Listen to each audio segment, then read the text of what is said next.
Cienījamie Latvijas muzejbiedrības biedri un sadarbības partneri, es vēlos jūs visus sveikt svētku laikā, vēlot sirsnīgus un mierpilnus šos svētkus un novēlot enerģiju un izdošanos jaunajā gadā.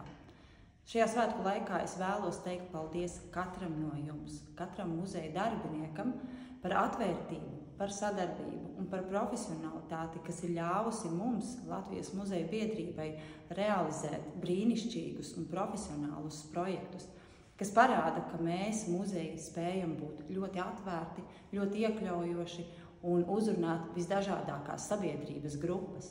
Šajā svētku laikā es atgādinu, atceraties arī, mīļie muzejnieki, par sevi, atceraties par savu labbūtību, jo spēcīgs un labi atpūties muzeja darbinieks būs ļoti nozīmīgs jebkuram sabiedrības pārstāvim. Sirsnīgs paldies katram, kurš ir sadarbojies un darbojies muzeja nozares valdē. Paldies mīļajiem valdes locekļiem un ikvienam, kas ir iesaistīts mūsu projektos. Jo tikai kopā mēs varam padarīt muzeja nozari spēcīgāku, izturīgāku un vēl vairāk skanošāku. Priecīgus Ziemassvētkus un lai jaunais gads nes mieru, izdošanos un lai piepildās viss, ko mēs esam iecerējuši.